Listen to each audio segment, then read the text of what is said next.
നമസ്കാരം. ലേഡീസ് ബാൻഡിലേക്ക് എല്ലാ പ്രേക്ഷകർക്കും സ്വാഗതം. ആദ്യം നോക്കാം പ്രധാന തലക്കെട്ടുകൾ. അട്ടപ്പാടി മധു കേസിൽ 14 പ്രതികൾ കുറ്റക്കാർ. മനഃപൂർവ്വമല്ലാത്ത നരഹത്യാ കുറ്റം തെളിഞ്ഞു. 2 പേരെ വെറുതെ വിട്ടു. ശിക്ഷാവിധി നാളെ.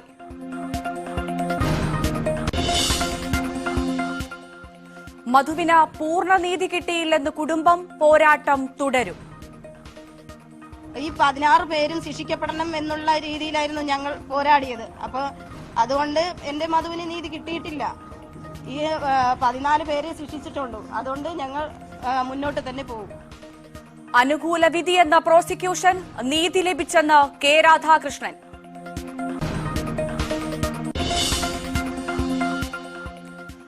എലത്തൂർ ആക്രമണത്തിൽ അന്വേഷണം ഊർജിതം. അന്വേഷണ സംഘം യുപിയിൽ. സംശയമുള്ളവരെ ചോദ്യം ചെയ്യുന്നു. തീയിട്ട ബോഗി പരിശോധിച്ച RPF IG. അന്വേഷണം പ്രാഥമിക ഘട്ടത്തിലെന്ന ADGP. റെയിൽവേ സ്റ്റേഷനുകളിൽ സുരക്ഷ കൂട്ടി.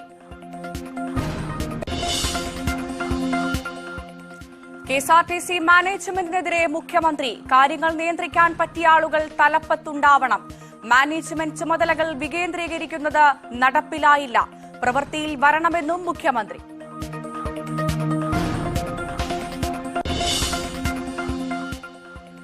അരിക്കൊമ്പൻ വിഷയത്തിൽ വിദഗ്ധ സമിതി യോഗം. റിപ്പോർട്ട് അനുകൂലമാകുമെന്ന പ്രതീക്ഷയിൽ നാട്ടുകാർ.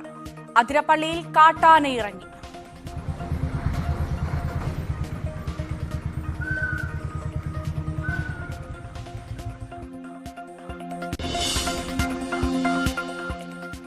IPL-ൽ ആദ്യ ജയം തേടി ഡൽഹി ക്യാപിറ്റൽസ്. എതിരാളികൾ ഗുജറാത്ത് ടൈറ്റൻസ്. മത്സരം രാത്രി 7:30 മുതൽ ഡൽഹിയിൽ.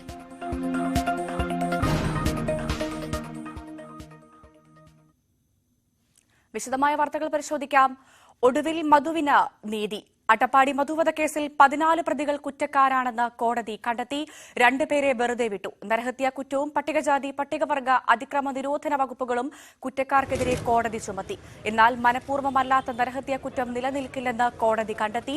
കുറ്റകൃത്യത്തിൽ പങ്കില്ലെന്ന് കണ്ടെത്തിയതിനെ തുടർന്നാണ് 11 പ്രതികളെ വെറുതെ വിട്ടത്. കുറ്റക്കാരെന്ന് കണ്ടെത്തിയവർക്കുള്ള ശിക്ഷ നാളെ വിധിക്കും. മണ്ണാർക്കാട്ടെ SC/ST കോടതിയാണ് ശിക്ഷ വിധിച്ചത്. കൂടുതൽ വിശദാംശങ്ങളുമായി പ്രസാദ് ഉടുമ്പിശ്ശേരി ചേരുന്നുണ്ട്. പ്രസാദ്, കേരള സമൂഹം രാജ്യത്തിന് മുൻപിൽ തന്നെ തല കുനിച്ച കേസായിരുന്നു മധു വധക്കേസ്. ഏറെ സാക്ഷര കേരളം എല്ലാവർക്കും മുൻപിൽ തല കുമ്പിട്ടു നിന്ന ദിവസങ്ങളായിരുന്നു കഴിഞ്ഞ 5 വർഷം ആയി നമ്മൾ അനുഭവിച്ചുകൊണ്ടിരിക്കുന്നത്. അതിനിപ്പോ ഒരു വിരാമമായിരിക്കുന്നു എന്ന് തന്നെ പറയാം. എന്തായാലും മധുവിന് നീതി ലഭിച്ചിരിക്കുന്നു. വിധി നാളെയാണ്. എന്താണ് പ്രതീക്ഷിക്കേണ്ടത്? എന്തൊക്കെയാണ് വിവരങ്ങൾ? മധുവിന് നീതി ലഭിച്ചു എന്ന് തന്നെയാണോ കുടുംബം പറയുന്നത്? മധുക്കേസിൽ 16 പ്രതികളിൽ 14 പേർ കുറ്റക്കാരാണ് എന്നുള്ളതാണ് കോടതി കണ്ടെത്തിയിട്ടുള്ളത്. 2 പേരെ കോടതി വെറുതെ വിട്ടു. 4-ാം പ്രതി അനീഷ്, അതോടൊപ്പം തന്നെ 11-ാം പ്രതി അബ്ദുൽ കരീം എന്നിവരെയാണ് വെറുതെ വിട്ടിട്ടുള്ളത്. 16-ാം പ്രതി മുനീറിനെതിരെ 3 മാസം തടവ് വരുന്ന കുറ്റം മാത്രമാണ് ചുമത്തിയിട്ടുള്ളത്. മറ്റ് പ്രതികൾക്കെതിരെ 1-ാം പ്രതി ഹുസൈൻ, 2-ാം പ്രതി മരക്കാർ, 3-ാം പ്രതി ഷംസുദ്ദീൻ, അനീഷ്, 5-ാം പ്രതി രാധാകൃഷ്ണൻ, 6-ാം പ്രതി അബൂബക്കർ എന്ന ബക്കർ, 7-ാം പ്രതി സിദ്ദീഖ്, 8-ാം പ്രതി ഉബൈദ്, 9-ാം പ്രതി നജീബ്, 10-ാം പ്രതി ജൈജുമോൻ, 12-ാം പ്രതി സജീവ്, 13-ാം പ്രതി സതീഷ്, 14-ാം പ്രതി ഹരീഷ്, 15-ാം പ്രതി ബിജു എന്നിവർക്കെതിരെ മനഃപൂർവ്വമുള്ള നരഹത്യ കുറ്റം ചുമത്തിയിട്ടുണ്ട്. ഇതിൽ ഏറ്റവും എടുത്തു പറയേണ്ടത് പ്രോസിക്യൂഷന്റെ പ്രധാന വാദം എന്ന് പറയുന്നത് കൊലക്കുറ്റം ഉൾപ്പെടെ 10 വകുപ്പുകൾ ചുമത്തിയായിരുന്നു പ്രോസിക്യൂഷൻ വാദിച്ചിരുന്നത്. എന്നാൽ കൊലക്കുറ്റം നിലനിൽക്കുന്നതല്ല എന്ന് കോടതി വ്യക്തമാക്കിയിട്ടുണ്ട്. എന്നാൽ മനഃപൂർവ്വമുള്ള നരഹത്യ ഇവർക്കെതിരെ ചുമത്തിയിട്ടുണ്ട്. അതായത് അതായത് കൊലപാതക കുറ്റമായി ഇതിനെ കാണാൻ കഴിയില്ല. പക്ഷേ കൊല്ലണമെന്ന ഈ മനഃപൂർവ്വമുള്ള നരഹത്യ കോടതി പരിഗണിക്കുന്നു എന്നുള്ളത് തന്നെയാണ് ഇതിൽ ഏറ്റവും പ്രധാനപ്പെട്ടത്. SC/ST അട്രോസിറ്റി പ്രകാരമുള്ള വകുപ്പുകളും പ്രതികൾക്കെതിരെ കോടതിക്ക് ബോധ്യപ്പെട്ടിട്ടുണ്ട് എന്നുള്ളതാണ് ഇതിൽ എടുത്തു പറയേണ്ടത്. എന്തായാലും നാളെ ഇതിൽ കോടതി ശിക്ഷ വിധിക്കും. കുടുംബത്തെ സംബന്ധിച്ചിടത്തോളം 2 പേരെ വെറുതെ വിട്ട നടപടിയിൽ അതൃപ്തിയുണ്ടെങ്കിൽ പോലും വലിയ ആശ്വാസമാണ്. ഈ 2 പേരെ വെറുതെ വിട്ട നടപടിക്കെതിരെ അപ്പീൽ പോകുമെന്നതാണ് മധുവിന്റെ അമ്മ മല്ലിയും സഹോദരി സരസുവും വ്യക്തമാക്കിയിട്ടുള്ളത്. പ്രോസിക്യൂഷൻ കാര്യത്തിൽ അക്കാര്യം വ്യക്തമാക്കിയത് പ്രോസിക്യൂഷൻ ഇനി എന്ത് നടപടി സ്വീകരിക്കണമെന്ന് സംബന്ധിച്ചെല്ലാം തന്നെ വരും ദിവസങ്ങളിൽ മാത്രമേ അതിൽ നിലപാട് വ്യക്തമാക്കൂ. പോലീസും അതോടൊപ്പം തന്നെ പബ്ലിക് പ്രോസിക്യൂട്ടർ ഉൾപ്പെടെയുള്ളവർ നിലവിലെ ഈ പ്രതികൾ 16 പേരിൽ 14 പേരും കുറ്റക്കാരാണ് എന്നത് കണ്ടെത്തിയതിൽ തൃപ്തി തന്നെയാണ് രേഖപ്പെടുത്തിയിട്ടുള്ളത്. കാരണം അത്രയേറെ വെല്ലുവിളികൾ ഈ കേസിന്റെ വിചാരണഘട്ടത്തിൽ പോലീസിനും പ്രോസിക്യൂഷനുമെല്ലാം പബ്ലിക് പ്രോസിക്യൂട്ടർക്കുമെല്ലാം നേരിടേണ്ടി വന്നിരുന്നു എന്നുള്ളതാണ്. 24 പേർ കൂറുമാറിയ ഒരു സാക്ഷികൾ കൂറുമാറിയ ഒരു കേസിലാണ് ഇത്രയും വളരെ 16 പേരിൽ ഭൂരിഭാഗം പേർക്കും 14 പേരും കുറ്റക്കാരാണ് എന്നത് കോടതിക്ക് കണ്ടെത്താൻ കഴിഞ്ഞിട്ടുള്ളത്. ഈ കേസിൽ 5 വർഷത്തെ കാത്തിരിപ്പാണ് മധുവിന്റെ കുടുംബത്തിന് വേണ്ടി വന്നത്. 2018 ഫെബ്രുവരി 22-നായിരുന്നു ഈ കേസിനാസ്പദമായ സംഭവം നടന്നത്. 90 ദിവസത്തിനകം കുറ്റപത്രം സമർപ്പിച്ചെങ്കിൽ പോലും വിചാരണ നടപടികൾ വൈകുന്ന ഒരു സാഹചര്യമുണ്ടായി. 2022 മാർച്ചിലാണ് ഇതിന്റെ കുറ്റപത്രം വായിച്ചു കേൾപ്പിക്കുന്നത്. പിന്നീടുള്ള ഓരോ ഘട്ടങ്ങളിലും വലിയ തോതിൽ സാക്ഷികൾ കൂറുമാറുന്നു. പിന്നീട് വിറ്റ്നസ് പ്രൊട്ടക്ഷൻ സ്കീം ഉൾപ്പെടെ ഇതിനെ നടപ്പിലാക്കേണ്ടി വരുന്ന ഒരു സാഹചര്യം.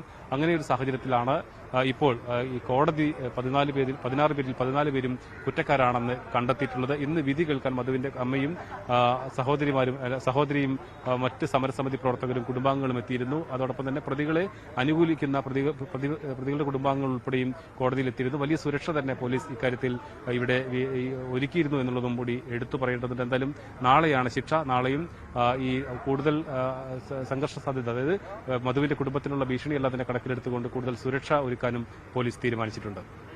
ശരി.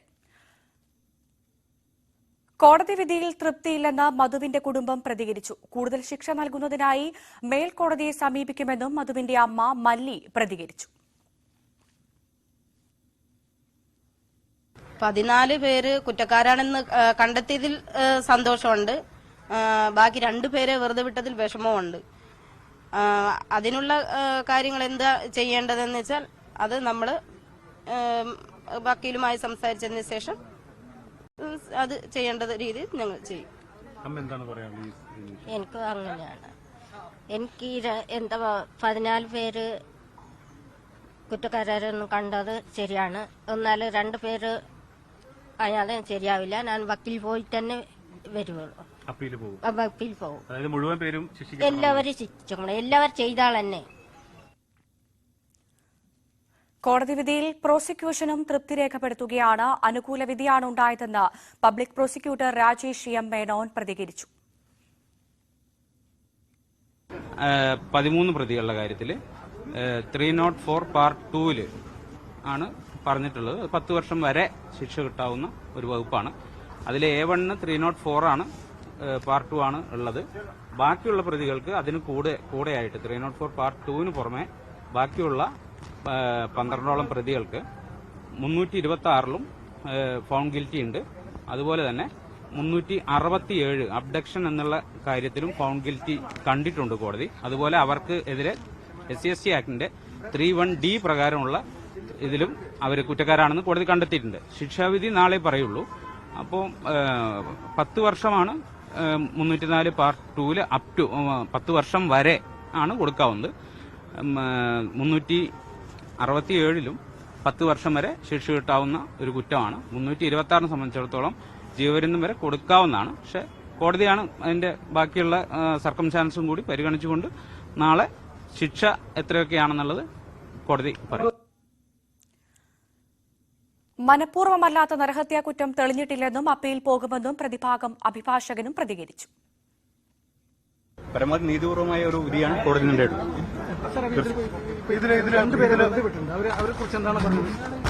അവര് ഇതിലെ റോൾ വളരെ അവരുടെ ഇൻവോൾവ്മെന്റ് വളരെ കമ്മിയായിട്ട് കണ്ടിട്ടുള്ളത്. അവർക്ക് 3 വർഷം തടവ് കൊടുത്തുള്ളൂ. 3 മാസം തടവ്. 304 പരമാവധി 10 വർഷം വരെയാണ് കൊടുക്കാവുന്നത്. മനഃപൂർവ്വമല്ലാത്ത കൊലപാതകം, കൾപ്പബിൾ ഹോമിസൈഡ് കോടതിയെ സംബന്ധിച്ചിടത്തോളം ഇതിൽ ഈ പ്രതിയെ കൊല്ലണമെന്ന ഉദ്ദേശത്തോടെ എല്ലാം മരണപ്പെട്ടിരിക്കുന്നത്. അതാണ് കൾപ്പബിൾ ഹോമിസൈഡ് വെച്ചിരിക്കുന്നത്. 304 വെച്ചിരിക്കുന്നത്. അപ്പോൾ 302 പ്രൂവ് ചെയ്തിട്ടില്ല. 304 ആണ് പ്രൂവ് ചെയ്യാനായിട്ടില്ല. കോടതി വിധിയെ സർക്കാരും സ്വാഗതം ചെയ്തു. മന്ത്രി കെ രാധാകൃഷ്ണന്റെ വാക്കുകൾ കേൾക്കാം. ഒരുപക്ഷെ അട്ടിമറിക്കപ്പെട്ടു പോകുമായിരുന്ന ഒരു കേസ് പ്രധാനപ്പെട്ട പ്രതികളെ മുഴുവൻ തന്നെ കുറ്റവാളികളായി കാണാൻ വേണ്ടി കോടതി കഴിഞ്ഞിട്ടുണ്ട്. ശിക്ഷ എന്താകും എന്നുള്ളത് നാളെയാണ് വിധിക്കുക. എന്തായാലും 16 പ്രതികളിൽ 14 പേരും കുറ്റവാളികളാണ് എന്ന് കോടതി കണ്ടെത്തിയിട്ടുണ്ട്. തീർച്ചയായിട്ടും മധുവിൻ്റെ കുടുംബത്തിനും ഒരുപക്ഷെ നമ്മുടെ നാട്ടിലെ എല്ലാ ജനങ്ങൾക്കും ഒരു ആശ്വാസം ഉണ്ടാക്കുന്ന അല്ലെങ്കിൽ സംതൃപ്തി ഉണ്ടാകുന്ന ഒരു വിധിയാണ് ഇപ്പോൾ വന്നിരിക്കുന്നത്. നാളെ തീർച്ചയായിട്ടും അന്തിമ വിധി വരുമ്പോൾ അതെന്താണ് എന്ന് നമുക്ക് മനസ്സിലാക്കാൻ കഴിയും. എന്തായാലും ഇത്തരം സംഭവങ്ങൾ നമ്മുടെ നാട്ടിൽ ഉണ്ടാകാതിരിക്കാൻ വേണ്ടിയുള്ള വലിയ ജാഗ്രത ആണ് ഇക്കാര്യത്തിൽ വേണ്ടത്. അത് ഇല്ലെങ്കിൽ ഇതുപോലെയുള്ള ആൾക്കൂട്ട കൊലപാതകങ്ങൾ ഇന്ത്യയിലെ പല സ്ഥലത്തും സംഭവിക്കുന്ന പോലെ നമുക്ക് ചുറ്റും ഉണ്ടാകാനുള്ള സാധ്യതയുണ്ട്. ഇപ്പോൾ പ്രതിപക്ഷ നേതാവ് വി ഡി സതീശൻ മാധ്യമങ്ങളെ കാണുന്നുണ്ട്. തത്സമയത്തിലേക്ക്. ട്രഷറിയിലുണ്ടായ കാര്യങ്ങൾ മാത്രം പരിശോധിച്ചാൽ മതി. പഞ്ചായത്തുകളുടെ തനത് ഫണ്ട് വരെ മുഴുവൻ സർക്കാർ എടുത്തുകൊണ്ട് പോയിരിക്കുകയാണ്. പഞ്ചായത്തിന് കഴിഞ്ഞ പ്രാവശ്യം കൊടുക്കേണ്ട പദ്ധതി വിഹിതം പോലും കൃത്യമായി അത് കൊടുത്തില്ല. 30-ാം തീയതിയൊക്കെയാണ്, 29-ാം തീയതി മുഴുവൻ ക്ലോസ് ചെയ്തതിന് ശേഷം 30-ാം തീയതിയൊക്കെയാണ് പഞ്ചായത്തിന് കൊടുക്കുന്നത്. അപ്പോൾ ചെലവഴിക്കാത്ത പൈസ എന്നതിൻ്റെ പേരിൽ അത് മുഴുവൻ കൊണ്ടുപോയിരിക്കുകയാണ്. ഒരുപാട് കർഷകർക്ക്, ഞാൻ കുട്ടനാടിൽ നിന്ന് നെൽകർഷകരുടെ സമരത്തിൽ പങ്കെടുത്തിട്ടാണ് വരുന്നത്. നെൽ കർഷകർക്ക് 200 കോടി രൂപ കൊടുക്കാനുണ്ട്. റബ്ബർ കർഷകർക്ക് കൊടുക്കുന്നില്ല, പെൻഷൻ കൊടുക്കുന്നില്ല. KSRTCയെ പൂർണ്ണമായി സർക്കാർ വഴിയിൽ ഉപേക്ഷിച്ചു. ഈ തളർന്നു കിടക്കുന്നവരെ പരിചരിക്കുന്നവർക്കുള്ള ആശ്വാസകിരണം പദ്ധതിയുടെ പെൻഷൻ കൊടുത്തിട്ടില്ല 14 മാസമായിട്ട്. ഈ സാമൂഹ്യ സുരക്ഷാ പെൻഷൻ വീടുകളിൽ കൊണ്ടുപോയി കൊടുക്കുന്ന സാധാരണക്കാരുടെ അവരുടെ പണം കൊടുത്തിട്ടില്ല. ഇങ്ങനെ നിരവധി സാക്ഷരതാ പ്രേരക ഒരാൾ ആത്മഹത്യ ചെയ്തു പണം കൊടുക്കാത്തത് കൊണ്ട്. ഇങ്ങനെ ഗവൺമെൻറ് ചെയ്യേണ്ട നിരവധിയായ കാര്യങ്ങൾക്കും സാമൂഹ്യക്ഷേമ പരിപാടികളും 10 ലക്ഷം രൂപയുടെ മീതെയുള്ള ചെക്ക് മാറില്ല. വികസന പ്രവർത്തനങ്ങളെല്ലാം സ്തംഭിച്ചു നിൽക്കുന്ന, കടമെടുത്തിട്ടും തീരാത്ത പ്രതിസന്ധിയിലേക്ക് കേരളം കൂപ്പുകുത്തുമ്പോഴാണ് ഈ സർക്കാരിൻ്റെ 2ാം വാർഷികം ആഘോഷിക്കാൻ 125 കോടി രൂപ അനുവദിക്കാൻ ഈ മുഖ്യമന്ത്രിക്കല്ലാതെ വേറെ ഒരാൾക്കും തൊലിക്കെട്ടി ഉണ്ടാവുമെന്ന് ഞാൻ കരുതുന്നില്ല. എന്നിട്ട് എല്ലായിടത്തും എക്സിബിഷൻ നടത്താൻ വേണ്ടിയിട്ട് പണം വാരിക്കോരി ചെലവഴിക്കുകയാണ്. പെൻഷൻ കൊടുക്കാതെ നിവൃത്തിയില്ലാതെ ആളുകൾ പ്രയാസപ്പെടുന്ന ഒരു ഘട്ടത്തിൽ ഏറ്റവും സാധാരണക്കാർക്ക് കൊടുക്കേണ്ട പണം പോലും സർക്കാർ കൊടുക്കാത്ത സാഹചര്യത്തിൽ ആ മുഖ്യമന്ത്രിയുടെ അദ്ദേഹം ആഭ്യന്തര വകുപ്പിൻ്റെ കസേരയിലും കൂടിയാണല്ലോ ഇരിക്കുന്നത്. പോലീസ് ജീപ്പിന് ഡീസൽ അടിക്കാനുള്ള പൈസ ഇല്ല. നിങ്ങൾ ഈ നഗരത്തിൽ മാത്രം, മുഖ്യമന്ത്രിയുടെ മൂക്കിന് താഴെയുള്ള ഈ നഗരത്തിൽ മാത്രം ഡീസൽ അടിക്കാൻ പണമില്ലാത്തതുകൊണ്ട് എത്ര പോലീസ് ജീപ്പാണ് സ്റ്റേഷൻ്റെ അകത്ത് കയറ്റിയിട്ടിരിക്കുന്നതെന്ന് അന്വേഷിച്ചാൽ മതി. സംസ്ഥാനത്തുടനീളം പോലീസ് ജീപ്പിൽ ഡീസൽ അടിക്കാനുള്ള പൈസ ഇല്ല. ഇതൊന്നുമില്ലാത്ത അതായത് പുതിയ സാമ്പത്തിക വർഷം തുടങ്ങുമ്പോഴുള്ള ഏറ്റവും കനത്ത സാമ്പത്തിക ധനപ്രതിസന്ധി സംസ്ഥാനത്ത് നിലനിൽക്കുമ്പോൾ ഒരു ഭയങ്കര തൊലിക്കെട്ടിയാണ് 120 കോടി രൂപ 2ാം വാർഷിക ആഘോഷങ്ങൾക്ക് വേണ്ടി. എന്താ 2ാം വാർഷിക ആഘോഷം? PR ക്യാമ്പയിനാണ്. മുഖ്യമന്ത്രിക്ക് വേണ്ടി നടത്തുന്ന PR ക്യാമ്പയിനാണ് ഈ 2ാം വാർഷികാഘോഷം. സ്വന്തം PR ക്യാമ്പയിന് വേണ്ടി 125 കോടി രൂപ മുടക്കുക. പാവപ്പെട്ട ആളുകൾ പട്ടിണിയും പരിവട്ടവും മരുന്ന് മേടിക്കാൻ പോലും പണമില്ലാതെ ആളുകൾ നിൽക്കുക. പെൻഷൻ പരിഷ്കരണ കുടിശ്ശിക 2 ഗഡു കൊടുക്കാനുണ്ട്. 5 DA ഇതുവരെ കൊടുത്തിട്ടില്ല. Leave surrender. പ്രതിപക്ഷ നേതാവ് വി ഡി സതീശൻ മാധ്യമങ്ങളെ കാണുകയാണ്. തത്സമയ സംപ്രേഷണമാണ് പ്രേക്ഷകർ കണ്ടത്. ഇനി മറ്റു വാർത്തകൾ നോക്കാം. KSRTC മാനേജ്മെന്റിനെതിരെ വിമർശനവുമായി മുഖ്യമന്ത്രി. മാനേജ്മെന്റ് ചുമതലകൾ വികേന്ദ്രീകരിക്കുന്നത് നടപ്പിലായില്ല. മേഖലാ തലത്തിൽ കാര്യങ്ങൾ നിയന്ത്രിക്കാൻ പറ്റിയ ആളുകൾ തലപ്പത്തുണ്ടാവണം. പറയുമ്പോൾ മാത്രം യോജിച്ചാൽ പോരാ, പ്രവൃത്തിയിൽ വരണമെന്ന് മുഖ്യമന്ത്രി പ്രതികരിച്ചു. വിവാദങ്ങൾ തുടരുന്നതിനിടെ KPCCയുടെ സമ്പൂർണ്ണ നേതൃയോഗം തിരുവനന്തപുരത്ത് ചേരുകയാണ്. ഈ മാസം 11-ന് രാഹുൽ ഗാന്ധിക്ക് വയനാട്ടിൽ നൽകുന്ന സ്വീകരണമാണ് മുഖ്യ അജണ്ട. ഇതിനിടെ കഴിഞ്ഞ ദിവസവും തിരുവനന്തപുരം DCC ഓഫീസിലുണ്ടായ കയ്യാങ്കളിയിൽ ജനറൽ സെക്രട്ടറി തമ്പാനൂർ സതീഷിനെ കുറ്റപ്പെടുത്തി DCC റിപ്പോർട്ട് സമർപ്പിച്ചു. നട്ടാൽ കുരുക്കാത്ത നുണകളാണ് ചിലർ തനിക്കെതിരെ പ്രചരിപ്പിക്കുന്നതെന്ന് കെ മുരളീധരൻ.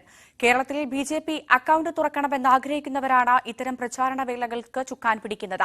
ഏതൊരു പ്രതികൂല സാഹചര്യത്തിലും കോൺഗ്രസ് പ്രസ്ഥാനത്തിൽ അടിയുറച്ചു നിൽക്കും. സോഷ്യൽ മീഡിയയിൽ പ്രചരിക്കുന്നത് പോലെ BJPയിൽ ചേർന്നു ലഭിക്കുന്ന കേന്ദ്രമന്ത്രിസ്ഥാനത്തേക്കാൾ എനിക്ക് അഭിമാനം സാധാരണ കോൺഗ്രസ് പ്രവർത്തകൻ ആകുന്നതാണെന്നും കെ മുരളീധരൻ FB പോസ്റ്റിൽ കുറിച്ചു.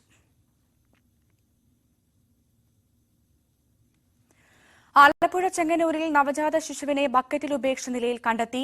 ബാത്റൂമിലെ ബക്കറ്റിൽ ഉപേക്ഷിച്ചു പോയ നവജാത ശിശുവിനെ ചെങ്ങന്നൂർ പോലീസാണ് ആശുപത്രിയിൽ എത്തിച്ചത്. വീട്ടിൽ പ്രസവിച്ച ശേഷം ആശുപത്രിയിലെത്തിയ മാതാവാണ് കുഞ്ഞിനെ ബക്കറ്റിൽ ഉപേക്ഷിച്ച വിവരം അറിയിച്ചത്. കുട്ടിയെ കോട്ടയം മെഡിക്കൽ കോളേജിലേക്ക് മാറ്റിയിട്ടുണ്ട്. കൂടുതൽ വിവരങ്ങളുമായി ശരണ്യ ചേരുന്നുണ്ട്. ശരണ്യ, ഏറെ വേദനിപ്പിക്കുന്ന ഒരു വാർത്ത തന്നെയാണ് ഇപ്പോൾ പ്രേക്ഷകരുമായി പങ്കുവയ്ക്കാനുള്ളത്. ആലപ്പുഴയിൽ നവജാത ശിശുവിനെ ഇപ്പോൾ ബക്കറ്റിൽ ഉപേക്ഷിച്ച നിലയിൽ കണ്ടെത്തിയെന്നുള്ള വിവരമാണ് ലഭിക്കുന്നത്. എന്താണ് സംഭവിച്ചത്? എന്താണ് അധികൃതർ പറയുന്നത്? നവ്യ, ഇന്ന് രാവിലെ 7 മണിയോടുകൂടി ആലപ്പുഴ ചെങ്ങന്നൂരിലെ സ്വകാര്യ ആശുപത്രിയിൽ ചികിത്സ തേടിയെത്തിയ യുവതിയെ സംശയാസ്പദമായ രീതിയിൽ കണ്ടതിനെ തുടർന്ന് ഡോക്ടർമാർ അടക്കം നടത്തിയ ചോദ്യം ചെയ്യലിലാണ് ഇത്തരത്തിലുള്ള പ്രസവത്തിന്റെ വിവരം പുറത്തേക്ക് വരുന്നത്. ഇന്ന് രാവിലെ 7 മണിയോടുകൂടി രക്തസ്രാവം എന്ന് പറഞ്ഞുകൊണ്ട് പത്തനംതിട്ട ആറന്മുള സ്വദേശിയായ യുവതിയാണ് ചെങ്ങന്നൂരിലെ സ്വകാര്യ ആശുപത്രിയിൽ എത്തിയത്. യുവതിക്കൊപ്പം അമ്മയുണ്ട് എന്നാണ് പറയുന്നത്. ഇവർക്ക് 35 വയസ്സാണ്. ഇവരുടെ മറ്റ് വിശദാംശങ്ങളൊന്നും പുറത്തുവിട്ടിട്ടില്ല. രക്തസ്രാവത്തെ തുടർന്ന് ആശുപത്രിയിൽ ചികിത്സ നേടുന്നതായി പറഞ്ഞാണ് ഇവർ ആദ്യം എത്തുന്നത്. പക്ഷേ അതിനുശേഷം പിന്നീട് സംശയാസ്പദമായ സാഹചര്യം ഉള്ളതിനാൽ തന്നെ ആശുപത്രി അധികൃതർ കാര്യങ്ങൾ ചോദിച്ചറിയുകയും ഒടുവിൽ കുട്ടിയെ ബക്കറ്റിൽ വീട്ടിൽ ഉപേക്ഷിച്ചു ആശുപത്രി അധികൃതരോട് പറയുകയുമായിരുന്നു. തുടർന്ന് ചെങ്ങന്നൂരിലെ ആശുപത്രി അധികൃതർ ഇത് ചെങ്ങന്നൂർ പോലീസിനെ വിവരം അറിയിച്ചു. ഈ വിവരം ലഭിച്ചതിന്റെ അടിസ്ഥാനത്തിൽ ചെങ്ങന്നൂർ പോലീസ് അതിവേഗം ആറന്മുളയിലെ വീട്ടിലെത്തി പരിശോധന നടത്തുകയായിരുന്നു. തുടർന്ന് ആറന്മുളയിലെ വീട്ടിൽ മുറിയിൽ ഒരു ബക്കറ്റിൽ തുണിക്കുള്ളിൽ പൊതിഞ്ഞ നിലയിലായിരുന്നു ഈ നവജാത ശിശുവിനെ കണ്ടെത്തിയത്. ഇന്ന് രാവിലെ 7 മണിയോടുകൂടിയാണ് പ്രസവം നടന്നത് എന്നുള്ളതാണ് നമുക്കിപ്പോൾ പ്രാഥമികമായി ലഭിക്കുന്ന വിവരം. ഇതേ തുടർന്ന് രക്തസ്രാവം നിലക്കാത്തതിനെ തുടർന്നാണ് ഈ യുവതി സ്വകാര്യ ആശുപത്രിയിൽ ചെങ്ങന്നൂരിൽ പ്രവേശിപ്പിക്കുകയും ചെയ്തത്. ഇവരിപ്പോൾ അബോധാവസ്ഥയിലാണ് ഉള്ളത് എന്നുള്ളതാണ് നമുക്ക് മനസ്സിലാക്കാൻ കഴിയുന്നത്. മറ്റ് വിശദാംശങ്ങളൊക്കെ തന്നെയും പോലീസ് ഇനിയും ഏറ്റവും പ്രധാനമായി അറിയേണ്ടത് കുഞ്ഞിന്റെ ആരോഗ്യനില എങ്ങനെയാണ്? കുഞ്ഞ് സുഖമായിരിക്കുന്നു? കുഞ്ഞിനെ ഇപ്പോൾ ചെങ്ങന്നൂരിൽ നിന്നുള്ള പോലീസ് എത്തുമ്പോൾ ഈ കുട്ടി ബക്കറ്റിനുള്ളിൽ തുണിക്കുള്ളിൽ പൊതിഞ്ഞ നിലയിൽ കിടക്കുകയായിരുന്നു. കുട്ടിക്ക് അനക്കമുണ്ടായിരുന്നതിനെ തുടർന്നാണ് പെട്ടെന്ന് ഇവരെ ചെങ്ങന്നൂരിലെ ആശുപത്രിയിലേക്ക് എത്തിയത്. ഇപ്പോൾ കോട്ടയം മെഡിക്കൽ കോളേജ് ആശുപത്രിയിലേക്ക് കുട്ടിയെ മാറ്റിയിട്ടുണ്ട് എന്നുള്ളതാണ്. മറ്റ് അപകടകരമായ സാഹചര്യമില്ല എന്നുള്ളതാണ് നമുക്ക് മനസ്സിലാക്കാൻ കഴിയുന്നത്. ആ ദൃശ്യങ്ങൾ നമുക്ക് കാണാൻ കഴിയും. പോലീസുകാർ ഒരു പൊട്ടിയ ബക്കറ്റിനുള്ളിൽ നിന്നും തുണിക്കുള്ളിൽ പൊതിഞ്ഞ മൂടിയിട്ട നിലയിലാണ് കുട്ടിയെ കാണാൻ കഴിഞ്ഞത്.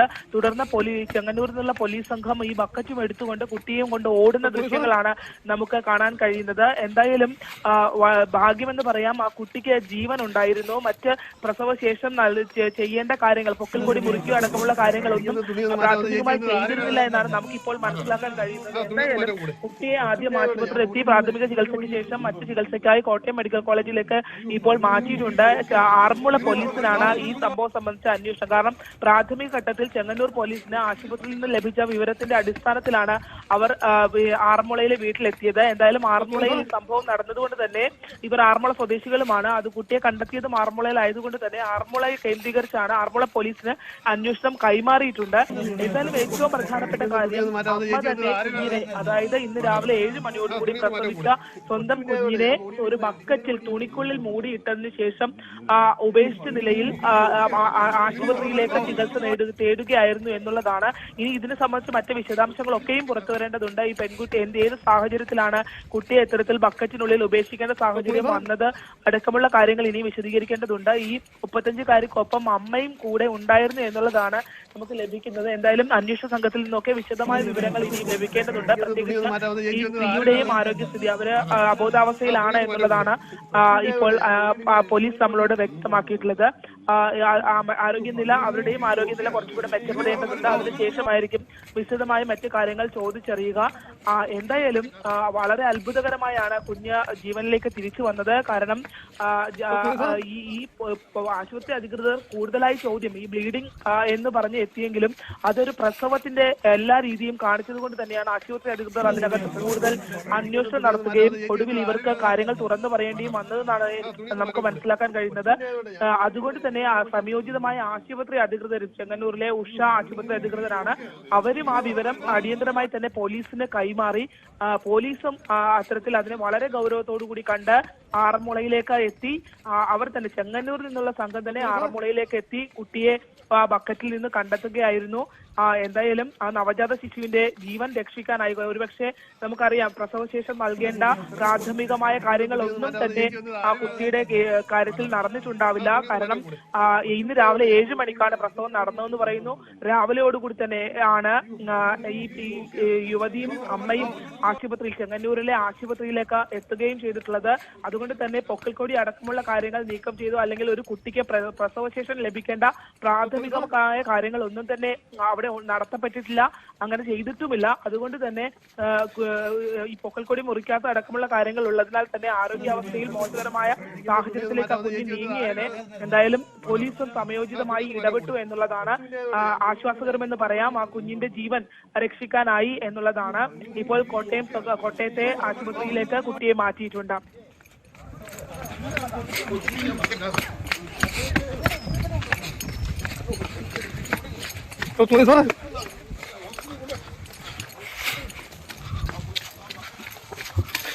പ്രസവിച്ച ഉടൻ തുണിയൊന്ന് മാറ്റാവുന്ന ചേച്ചി വന്നത് ആരും തുണിയൊന്ന് മാറ്റാൻ കൂടെ കൊച്ചു പിന്നെ ആയതുകൊണ്ട് ഞാൻ ബോഡി എടുക്കുന്നതിന് മടിയല്ലേ. ജീവനല്ലേ. അയ്യോ ഓക്കെ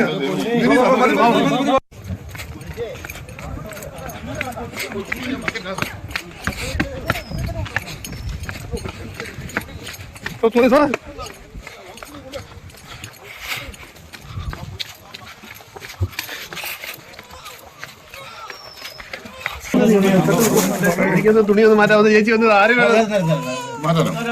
തുണിയൊന്ന് മാറ്റാൻ കൂടെ കൊച്ചു പിന്നെ ആയതുകൊണ്ട് ഞാൻ ബോഡി എടുക്കുന്നതിന് മടിയല്ലേ. ജീവനല്ലേ. അയ്യോ ഓക്കെ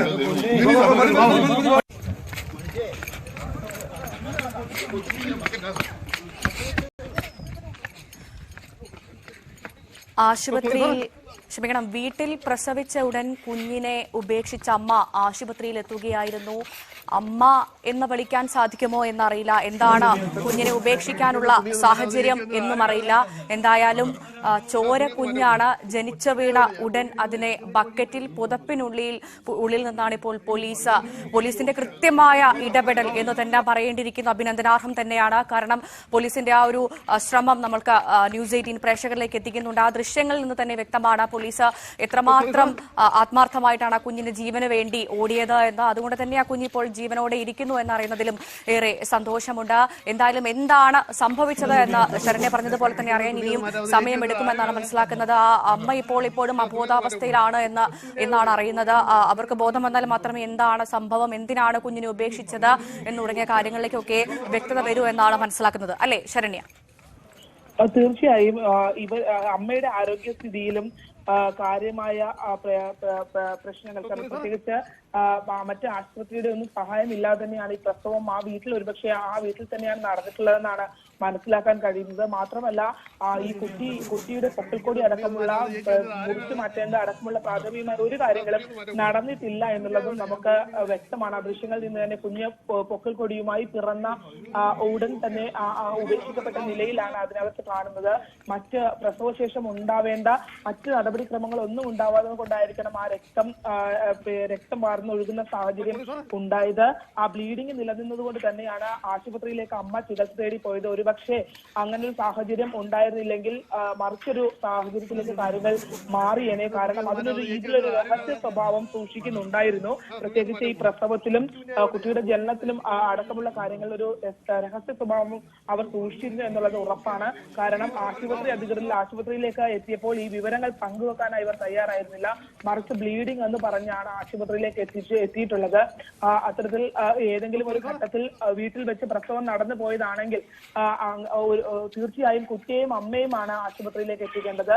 പക്ഷേ കുട്ടിയെ അവർ ഒളിച്ചു വെക്കാൻ ശ്രമിച്ചു എന്നുള്ളതാണ് പ്രധാനപ്പെട്ട കാര്യം. എന്തായാലും ഇത് സംബന്ധിച്ച് എന്തായാലും തുടർ അന്വേഷണം പോലീസിന്റെ ഭാഗത്തു നിന്നുണ്ടാവും. കാരണം നമുക്കറിയാം ശരണ്യ സൂചിപ്പിച്ചതുപോലെ തന്നെ കുഞ്ഞിനെ മാറ്റി നിർത്താൻ ശ്രമിച്ചത് മാത്രമല്ല കുളിമുറിയിലെ ബക്കറ്റിൽ കുഞ്ഞിനെ ഉപേക്ഷിച്ച നിലയിലാണ് കണ്ടെത്തിയത്. സ്വാഭാവികമായും അതിലൊരു ദുരൂഹത ഊഹിക്കാവുന്നതാണ്. പക്ഷേ എന്താണ് സത്യമെന്ന് അറിയില്ല. അതുകൊണ്ട് തന്നെ നമുക്കത് എത്രമാത്രം അതിലൊരു സത്യമുണ്ട് എന്നുള്ളത് കൃത്യമായി പറയാൻ സാധിക്കാത്തൊരു സാഹചര്യമാണുള്ളത്. ഇത് സംബന്ധിച്ച് പോലീസ് എന്തെങ്കിലും പറയുന്നുണ്ടോ? ഇതിൽ ദുരൂഹതയുണ്ടോ എന്നാണോ പറയുന്നത്? എന്താണ്? പ്രാഥമികമായി പോലീസ് അതിന് പ്രാധാന്യം നൽകിയത് ആ കുട്ടിയെ എത്രയും പെട്ടെന്ന് രക്ഷിക്കുക എന്നുള്ള കാര്യമാണ്. ആശുപത്രി അധികൃതരിൽ നിന്നും ലഭിച്ച വിവരത്തിന്റെ അടിസ്ഥാനത്തിൽ ചെങ്ങന്നൂർ സിഐയുടെ നേതൃത്വത്തിൽ ചെങ്ങന്നൂർ സിഐ വിപിന്റെ നേതൃത്വത്തിലുള്ള സംഘമാണ് ആറന്മുളയിലേക്ക് അതിവേഗം തിരിച്ചത്. മാത്രമല്ല അവിടെ ഈ കുട്ടിയെ ആശുപത്രിയിലേക്ക് എത്തിക്കുക, കുട്ടിയെ പ്രാഥമികമായി നൽകേണ്ട ചികിത്സകൾ നൽകുക, തുടർ ചികിത്സയ്ക്കായി കോട്ടയത്തേക്ക് എത്തിക്കുക അടക്കമുള്ള കാര്യങ്ങളാണ് ചെങ്ങന്നൂർ പോലീസ് ആദ്യം പ്രാധാന്യം നൽകി അവര് കൈകാര്യം ചെയ്ത വിഷയങ്ങൾ. അതിനുശേഷം അമ്മയെ കൂടുതൽ കാര്യങ്ങൾ നമുക്ക് ഈ പറഞ്ഞതുപോലെ തന്നെ ഏത് സാഹചര്യത്തിലാണ് അമ്മയ്ക്ക് ആ കുട്ടിയെ മറച്ചു വെക്കേണ്ടി വന്നത്, അല്ലെങ്കിൽ കുടുംബത്തിൽ നിന്നുള്ള മറ്റു സമ്മർദ്ദങ്ങളാണോ, ഇതടക്കമുള്ള കാര്യങ്ങളൊക്കെയും ഇനിയും ആ അമ്മയെ പൂർണ്ണമായും നല്ല ആരോഗ്യാവസ്ഥയിലേക്ക് വന്നതിന് ശേഷം കാര്യങ്ങൾ ചോദിച്ചറിഞ്ഞാൽ മാത്രമേ അന്വേഷണ സംഘത്തിന് മനസ്സിലാവുകയുള്ളൂ ഏത് സാഹചര്യങ്ങളിലൂടെയാണ് അവർ കടന്നുപോയത് അടക്കമുള്ള കാര്യങ്ങൾ. ശരണ്യ, ഈ പ്രസവിച്ച യുവതിയുടെ അമ്മയും ആ യുവതിക്കൊപ്പം ആശുപത്രിയിൽ ചെന്നു എന്നാണ് ശരണ്യയുടെ വാക്കുകളിൽ നിന്ന് ഞാൻ മനസ്സിലാക്കുന്നത്. അങ്ങനെയാണെങ്കിൽ ആ അമ്മയോട് കാര്യങ്ങൾ ചോദിച്ചറിയാൻ ആശുപത്രി അധികൃതരോ അല്ലെങ്കിൽ പോലീസോ തയ്യാറായിരുന്നോ? അവരിൽ നിന്ന് എന്തെങ്കിലും വിവരങ്ങൾ ലഭിച്ചിട്ടുണ്ടോ? എന്തിനാണ് കുഞ്ഞിനെ ഇങ്ങനെ ഉപേക്ഷിച്ചത്, അല്ലെങ്കിൽ എന്തിനാണ് ഈ പ്രസവം മറച്ചുവെക്കുന്നത് തുടങ്ങിയ എന്തെങ്കിലും കാര്യങ്ങൾ അറിയാൻ സാധിച്ചിട്ടുണ്ടോ? നിലവിൽ അന്വേഷണ സംഘം അത് സംബന്ധിച്ച് മറ്റു വിശദാംശങ്ങളൊന്നും പുറത്തേക്ക് വിടുന്നില്ല. പ്രത്യേകിച്ച് ഈ യുവതിയുടെ ഐഡന്റിറ്റി വെളിപ്പെടുത്തുന്ന യാതൊരു കാര്യങ്ങളും അല്ലെങ്കിൽ യുവതിയുമായി ബന്ധപ്പെട്ട കാര്യങ്ങളും ഇപ്പോൾ അവർ പറയാൻ തയ്യാറാകുന്നില്ല. അത് ഈ പറഞ്ഞ ഇപ്പോൾ യുവതി അബോധാവസ്ഥയിലാണ്, ഇന്ന ആശുപത്രിയിലാണ് ഉള്ളത് നടക്കുമ്പോൾ വിശദാംശങ്ങൾ മാത്രമേ ഇപ്പോൾ പുറത്തേക്ക് വരുന്നുള്ളൂ. മറ്റു വിശദാംശങ്ങൾ, അതായത് ഈ അമ്മയടക്കമുള്ള ചോദ്യം ചെയ്തോ അല്ലെങ്കിൽ ഏത് വകുപ്പ് കേസ് രജിസ്റ്റർ ചെയ്തിട്ടുണ്ടോ, ഏത് വകുപ്പാണ് ഇടുന്നതിനെ സംബന്ധിച്ചൊക്കെ അല്പം സമയത്തിനകം തന്നെ നമുക്ക് ആ വിഷയങ്ങൾ ആ കാര്യങ്ങളെ സംബന്ധിച്ച് അപ്ഡേറ്റ് ചെയ്യാനാവും. പക്ഷെ ഇപ്പോൾ പ്രാഥമികമായി എല്ലാവരും ഇങ്ങനെ ഒരു കുട്ടിയെ ബക്കറ്റിൽ നിന്ന് ലഭിച്ചതിന്റെ ഞെട്ടൽ തന്നെയാണ്. ആ ഒരു വിഷയത്തിലാണ് ഇപ്പോൾ ആ കുട്ടിയെ കോട്ടയം മെഡിക്കൽ കോളേജ് ആശുപത്രിയിലേക്ക് മാറ്റിയിട്ടുണ്ട്. കോട്ടയം മെഡിക്കൽ കോളേജ് ആശുപത്രിയിൽ ചെങ്ങന്നൂരിൽ നിന്നും അങ്ങോട്ട് മാറ്റിയിട്ടുണ്ട്. ബാക്കി കാര്യങ്ങൾ ഇപ്പോൾ കുട്ടി നവജാത ശിശു ഉള്ളത് കോട്ടയം മെഡിക്കൽ കോളേജിലാണ്. ഒപ്പം തന്നെ കേസ് അന്വേഷിക്കുന്നത് ആറന്മുള പോലീസാണ്. പത്തനംതിട്ടയിൽ ആണ് ഈ സംഭവം ഉണ്ടായിട്ടുള്ളത്. ആറന്മുള പോലീസാണ്. അപ്പോൾ മറ്റ് വിശദാംശങ്ങൾ ഇപ്പോൾ ചെങ്ങന്നൂർ പോലീസിനെ സംബന്ധിച്ച് അവർ ഇത്തരം കാര്യങ്ങൾ മാത്രമാണ് നമ്മളോട് വ്യക്തമാക്കുന്നത്. ആശുപത്രി അധികൃതർക്ക് സംശയം തോന്നി വീണ്ടും ചോദിച്ചതിന്റെ അടിസ്ഥാനത്തിലാണ് ഇപ്പോൾ ഈ പ്രസവിച്ച യുവതിയും അമ്മയും ഇങ്ങനെ പ്രസവമായിരുന്നു, കുഞ്ഞിനെ വീട്ടിൽ ഉപേക്ഷിച്ചതാണ് എന്നുള്ള വിവരങ്ങളൊക്കെ ആശുപത്രി അധികൃതർക്ക് പറഞ്ഞു കൊടുത്തതെന്നാണ് ഞാൻ മനസ്സിലാക്കുന്നത്. അതിന്റെ അടിസ്ഥാനത്തിൽ ആശുപത്രി അധികൃതരാണോ വിവരം പോലീസിനെ അറിയിച്ചത്? തീർച്ചയായിട്ടും ആശുപത്രി അധികൃതർ തന്നെയാണ്, ചെങ്ങന്നൂരിലെ ഉഷ ആശുപത്രി അധികൃതർ തന്നെയാണ് ഈ വിഷയം പോലീസിനെ അറിയിച്ചിട്ടുള്ളത്. കാരണം ഇവർ ബ്ലീഡിംഗ് ആണ് എന്ന് പറഞ്ഞ് മാത്രമാണ് ആശുപത്രി സമീപിച്ചിട്ടുള്ളത്. പ്രസവമാണെന്നുള്ള കാര്യം ആദ്യം ഇവർ പങ്കുവച്ചിരുന്നില്ല എന്നുള്ളതാണ്. പക്ഷെ അവിടെയുള്ള ഡോക്ടർമാർക്കും മറ്റുള്ളവർക്കും ഇവരെ പരിശോധിച്ചതിൽ നിന്നും പ്രസവ സംബന്ധമായ എല്ലാ ലക്ഷണങ്ങളും കണ്ടതിന്റെ അടിസ്ഥാനത്തിൽ തുടർ ചോദ്യം ചെയ്യലുകളിലാണ് ഇങ്ങനെ ഒരു പ്രസവം നടന്ന കാര്യം അവർ അഡ്മിറ്റ് ചെയ്യുകയും ഒപ്പം തന്നെ കുട്ടി ഉണ്ട് എന്ന ചോദ്യത്തിലാണ് കുട്ടി വീട്ടിൽ ബക്കറ്റിൽ ഉണ്ട് എന്നുള്ള വിവരം കൈമാറുകയും ചെയ്തിട്ടുള്ളത്.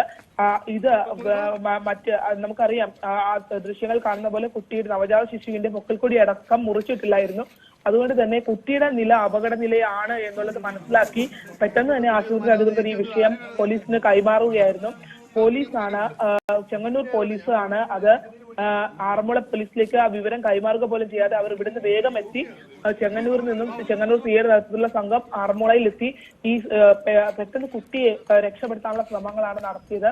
എന്തായാലും പോലീസും അഭിനന്ദനാർഹമായ പ്രവർത്തനമാണ് കാഴ്ചവെച്ചത്. കാരണം അവർ അതിവേഗം എത്തി പോലീസ് ഉദ്യോഗസ്ഥർ ആ കുട്ടിയുമായി പൊട്ടിയ ബക്കറ്റിനുള്ളിലാണ് തുണികൾക്കുള്ളിൽ ഈ കുഞ്ഞ് കിടക്കുന്നത്. തുണി മാറ്റുമ്പോൾ ഈ കുട്ടി കരയുന്നതും ദൃശ്യങ്ങൾ കാണാം. തുടർന്ന് ഇവര് ആ കുട്ടിയെ എടുത്തുകൊണ്ട് പോലീസ് അന്വേഷണ സംഘത്തിലെ ആളുകൾ പോകുന്ന ദൃശ്യങ്ങളാണ് നമുക്ക് കാണാൻ കഴിയുന്നത്. എന്തായാലും അതിവേഗം കുട്ടിയെ അവർ ആശുപത്രിയിൽ എത്തിച്ച ശേഷം തുടർ ചികിത്സയ്ക്കായി കോട്ടയം മെഡിക്കൽ കോളേജ് ആശുപത്രിയിലേക്ക് കുട്ടിയെ കൊണ്ടുപോയിട്ടുണ്ട്. ഇപ്പോൾ കോട്ടയം മെഡിക്കൽ കോളേജ് ആശുപത്രിയിലാണ് കുഞ്ഞ് ഉള്ളത്. എന്തായാലും ആറന്മുളയിൽ പോലീസ് ഈ വിഷയത്തിനകത്ത് അന്വേഷണം ആരംഭിച്ചിട്ടുണ്ട്. സംബന്ധിച്ച് നമുക്ക് വിശദാംശങ്ങൾ അല്പസമയത്തിനകം ലഭ്യമാവുന്നു. ശരണി, കുഞ്ഞിന്റെ ആരോഗ്യനില സംബന്ധിച്ച് എന്താണ് ഡോക്ടർമാർ പറയുന്നത്? കുഞ്ഞെന്തായാലും സുഖമായിരിക്കുന്നു എന്നറിയുന്നതിലേറെ സന്തോഷമുണ്ട്. ഡോക്ടർമാരുടെ ഒരു വിശദീകരണം എങ്ങനെയാണ്? അത്തരം ഇപ്പോൾ കോട്ടയം മെഡിക്കൽ കോളേജിലേക്കാണ് കുട്ടി എത്തിച്ചിട്ടുള്ളത്. നിലവിൽ വലിയ പ്രശ്നമില്ല കുട്ടിക്ക് എന്നുള്ളതാണ് നമുക്ക് മനസ്സിലാക്കാൻ കഴിയുന്നത്. പക്ഷെ എങ്കിൽ പോലും ചെറിയ കുഞ്ഞാണ്, ജനിച്ച ഉടനെ ലഭിക്കേണ്ട പരിചരണം ലഭിച്ചിട്ടില്ല. മാത്രമല്ല വൃത്തിഹീനമായ ഒരു സാഹചര്യത്തിൽ ഒരു പൊട്ടിയ ബക്കറ്റിൽ, ഉപേക്ഷിക്കപ്പെട്ട രീതിയിലുള്ള ഒരു ബക്കറ്റിലാണ് ഈ കുഞ്ഞ് കിടക്കുകയൊക്കെ ചെയ്യുന്നത്. അതുകൊണ്ട് തന്നെ ഇൻഫെക്ഷൻ സാധ്യതകളൊക്കെ കുഞ്ഞിനുണ്ട്. അത്തരം കാര്യങ്ങളൊക്കെ പരിഗണിച്ചും അതിൽ കൂടുതൽ ജാഗ്രത കാണിച്ചുമാണ് കോട്ടയം പോലെയുള്ള മെഡിക്കൽ കോളേജിലേക്ക് കുട്ടിയെ മാറ്റിയെന്ന് വേണം നമുക്കിപ്പോൾ മനസ്സിലാക്കാൻ കഴിയുന്നത്. മാത്രമല്ല ഇപ്പോൾ ആദ്യം എത്തിച്ച എടുത്ത് കുട്ടിയുടെ പൊക്കിൾക്കൊടി നീക്കം ചെയ്യുകയും അത്തരം പ്രാഥമികമായ കാര്യങ്ങളൊക്കെ ചെയ്ത് ശേഷമാണ് കുട്ടിയെ ഇപ്പോൾ കോട്ടയത്തേക്ക് മാറ്റിയിട്ടുള്ളത്. നമുക്കറിയാലോ, നവജാത ശിശു ആയതുകൊണ്ട് തന്നെ അതിനെ ആ രീതിയിൽ കൈകാര്യം ചെയ്തില്ലെങ്കിൽ അത്തരം ഇൻഫെക്ഷൻ ഒക്കെ ഉള്ള സാധ്യതകൾ ഉണ്ട്. അത് അത്തരം ഒരു വൃത്തിഹീനമായ സാഹചര്യത്തിൽ ഒരു ബക്കറ്റിൽ തുണിയിലാണ് ഈ കുഞ്ഞ് കിടന്നിരുന്നത്. അതുകൊണ്ട് തന്നെ അത്തരം കാര്യങ്ങളൊക്കെ മുൻകൂട്ടി കണ്ടുകൊണ്ട് തന്നെയാണ് വിദഗ്ധമായ ചികിത്സയ്ക്ക് വേണ്ടി കുട്ടിയെ കോട്ടയത്തേക്ക് മാറ്റിയിട്ടുള്ളത്. നിലവിൽ കുട്ടിയുടെ ആരോഗ്യസ്ഥിതി സംബന്ധിച്ച് നമുക്ക് മറ്റ് പ്രശ്നങ്ങൾ ഇല്ല എന്നാണ് മനസ്സിലാക്കാൻ കഴിയുന്നത്. ഈ ആറന്മുളയിലെ വീട്ടിലാണ് ഈ കുഞ്ഞിനെ കണ്ടെത്തിയത് എന്ന് പറയുന്നു. അങ്ങനെയാണെങ്കിൽ സമീപവാസികളോട് പോലീസ് എന്തെങ്കിലും കാര്യങ്ങൾ തിരക്കിയോ, ഇത്തരത്തിൽ എന്ത് ഈ ഒരു സംഭവത്തെ കുറിച്ച് നാട്ടുകാർ എന്തെങ്കിലും പ്രതികരിക്കുന്നുണ്ടോ? അവർക്ക് എന്തെങ്കിലും അറിയാമോ? ആറന്മുളയിൽ ഈ പോലീസ് അവിടെ എത്തിയ സമയത്ത് നമുക്കറിയാം, ഒരു ദൃശ്യങ്ങൾ കാണുന്ന പോലെ ഒരു ഇടവഴിയിൽ ജീപ്പ് ഇട്ടതിന് ശേഷമാണ് പോലീസ് ഓടി ഈ വീട്ടിലേക്ക് എത്തിയിട്ടുള്ളത്. കുറച്ച് ദൂരം ജീപ്പിലേക്ക് ബക്കറ്റുമായി ഓടേണ്ടതായി വരുന്നുണ്ട്.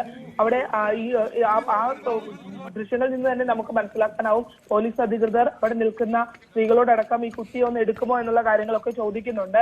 അത്തരത്തിൽ അപ്പോൾ പരിസരവാസികളായ ആളുകളൊക്കെ ഉണ്ട്. പക്ഷെ അതിനൊക്കെ അപ്പുറത്തേക്ക് അവിടെ ഒട്ടും നിമിഷം പാഴാക്കാനായി അവർക്ക് ഇല്ലായിരുന്നു. കാരണം ആ കുട്ടിയെ കണ്ടെത്തുക, വീട്ടിൽ പരിശോധിക്കുക, കുട്ടിയെ കണ്ടെത്തുക, തൊട്ടടുത്ത നിമിഷം തന്നെ കുട്ടിക്ക് ജീവനുണ്ടെന്ന് മനസ്സിലാക്കി തൊട്ടടുത്ത നിമിഷം തന്നെ അവര് അതിനെ മറ്റ് തുടർ ചികിത്സ നൽകുന്നതിന് വേണ്ടിയുള്ള കാര്യങ്ങളിലേക്കാണ് അന്വേഷണം ആ പോലീസ്, ചെങ്ങന്നൂരിൽ നിന്നുള്ള പോലീസ് സംഘം നീങ്ങിയത്. അത് തന്നെയാണ് അവർ ചെയ്യേണ്ടിയിരുന്നതും. കാരണം ആ കുട്ടിയെ ആദ്യം രക്ഷപ്പെടുത്തിയെടുക്കുക, കുട്ടി ആരോഗ്യപരമായി ഓക്കെ ആണോ എന്നതിനെ സംബന്ധിച്ചൊക്കെ ഉറപ്പുവരുത്തേണ്ടതായി പോലീസ് ഉണ്ടായിരുന്നു. അതായിരുന്നു അവരുടെ ഫസ്റ്റ് പ്രയോറിറ്റിയും. അതുകൊണ്ട് തന്നെ അവർ കുട്ടിയെയും കൊണ്ട് എന്തായാലും തൊട്ടടുത്ത ആശുപത്രിയിൽ എത്തിച്ച് കുട്ടിയുടെ ആരോഗ്യസ്ഥിതി, പൊക്കിൾക്കൊടി അടക്കം മുറിച്ചതിന് ശേഷം കുഞ്ഞിനെ മറ്റ് തുടർ പരിശോധനകൾക്കായി കോട്ടയത്തേക്ക് കൊണ്ടുപോകുന്നതിന് വേണ്ടി നടപടിക്രമങ്ങളാണ്. അതായത് എന്താണ് ഇവരുടെ സാഹചര്യം, മറ്റ് വിഷയങ്ങൾ എന്നതിനെ സംബന്ധിച്ചൊക്കെ അതൊക്കെയും ഇനി പരിശോധിക്കേണ്ടതായി ഉണ്ട്. പ്രത്യേകിച്ച് അമ്മ ഇങ്ങനെ ഒരു അബോധാവസ്ഥയിൽ കിടക്കുന്നത് കൊണ്ട് തന്നെ മറ്റെന്തെങ്കിലും പ്രശ്നമുള്ളവരാണോ എന്നൊന്നും അറിയില്ല. അതൊക്കെ ഇനിയും പരിശോധിച്ച് മാത്രം ഔദ്യോഗികമായ അന്വേഷണ സംഘം തന്നെയാണ് അത്തരം കാര്യങ്ങൾ വിശദീകരിക്കേണ്ടത്. ശരി.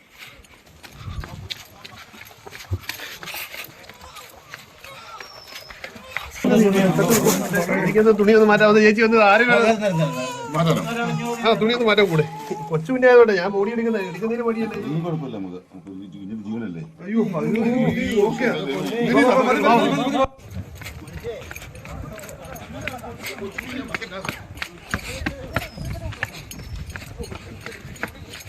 തുണി സാറേ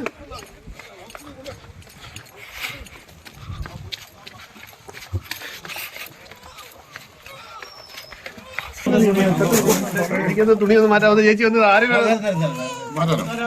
തുണിയൊന്ന് മാറ്റാൻ കൂടെ. കൊച്ചു കുഞ്ഞെ ആയതുകൊണ്ട് ഞാൻ ബോഡി എടുക്കുന്നതിന് മടിയല്ലേ. കുഴപ്പമില്ല, നമുക്ക് ജീവനല്ലേ. അയ്യോ ഓക്കെ.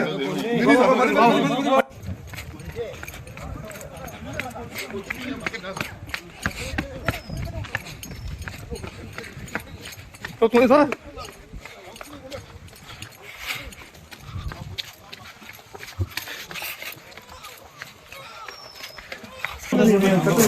എനിക്കത് തുണിയൊന്ന് മാറ്റാവുന്ന ചേച്ചി വന്നത് ആരും മാറ്റണം. തുണിയൊന്ന് മാറ്റാൻ കൂടെ.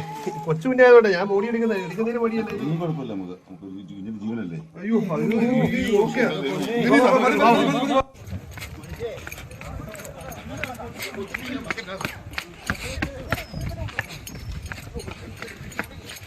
തുണി സാറേ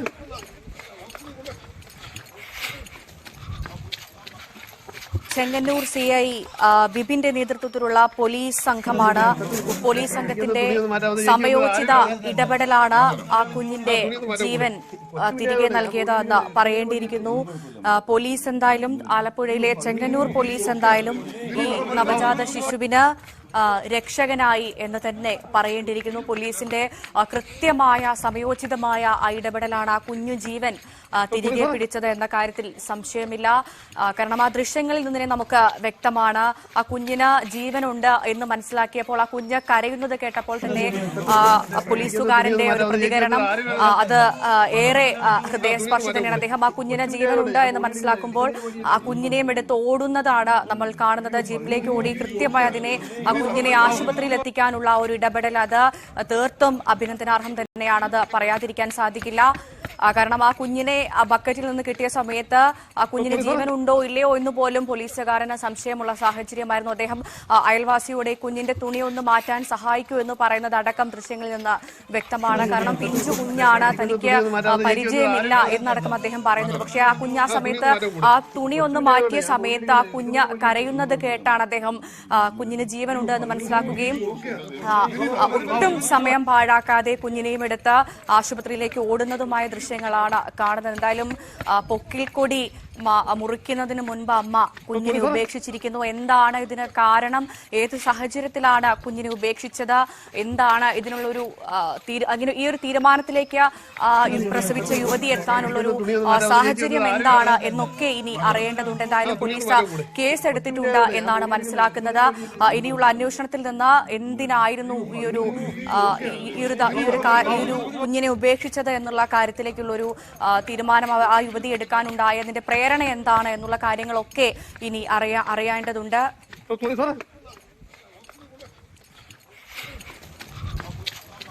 എന്തായാലും പൊക്കിൽക്കൊടി ശരിയായി മുറിക്കുന്നതിന് മുൻപാണ് ആ കുഞ്ഞിനെ അമ്മ ഉപേക്ഷിച്ചത്.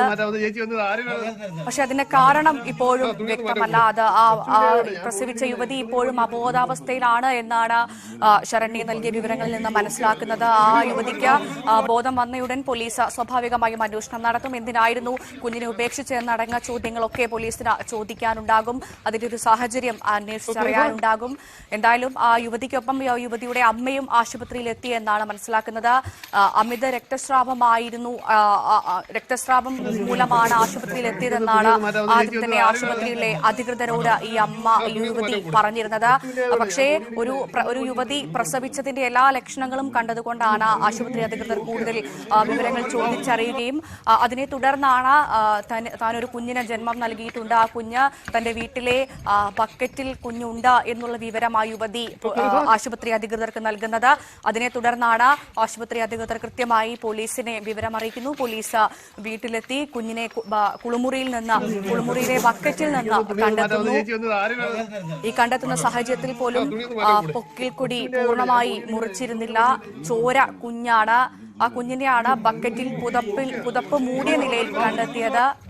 അത്ഭുതകരമായി കുഞ്ഞ് രക്ഷപ്പെട്ടു എന്ന് തന്നെ പറയാം. ആ ഒരു അത്ഭുതകരമായ സംഭവത്തിൽ പോലീസിന്റെ പങ്ക് അത് പറഞ്ഞറിയിക്കാൻ സാധിക്കില്ല. അത്രത്തോളം കൃത്യമായ ഒരു ഇടപെടൽ. ഒരുപക്ഷെ പോലീസ് ഒന്ന് വരാൻ വൈകിയിരുന്നെങ്കിൽ ദാരുണമായ സംഭവങ്ങൾ ഉണ്ടാവാനുള്ള സാധ്യതയും ഉണ്ടായിരുന്നു. പക്ഷെ അതൊക്കെ ഇല്ലാതായത് പോലീസിന്റെ കൃത്യമായ ഇടപെടൽ മൂലമാണ് എന്ന് തന്നെ പറയാം. എന്തായാലും ആലപ്പുഴ ചെങ്ങന്നൂരിൽ ബക്കറ്റിൽ ഉപേക്ഷിച്ചു പോയ നവജാത ശിശുവിന് പോലീസ് സംരക്ഷകരായി, പോലീസ് രക്ഷകരായി എന്ന് തന്നെ പറയേണ്ടിയിരിക്കുന്നു. ജീവനോടെ മാതാവ് ബാത്റൂമിലെ ബക്കറ്റിൽ ഉപേക്ഷിച്ചു പോയ കുഞ്ഞിനാണിപ്പോൾ ചെങ്ങന്നൂർ പോലീസ് തുണയായത്. ചെങ്ങന്നൂർ പോലീസ് ആ കുഞ്ഞിനെ കൃത്യമായി ആശുപത്രിയിൽ എത്തിച്ചു. എന്തായാലും വീട്ടിൽ പ്രസവിച്ച ശേഷം ആശുപത്രിയിലെത്തിയ അമ്മയാണ്, യുവതിയാണ് കുഞ്ഞിനെ ബക്കറ്റിൽ ഉപേക്ഷിച്ച വിവരം പോലീസിനെ അറിയിച്ചത്. ശരണ്യ സ്നേഹിച്ചനാണ് ഈ വാർത്തയുടെ വിവരങ്ങൾ നൽകിയത്. മറ്റു വാർത്തകളിലേക്ക് വരാം ഇടവേളയ്ക്ക് ശേഷം.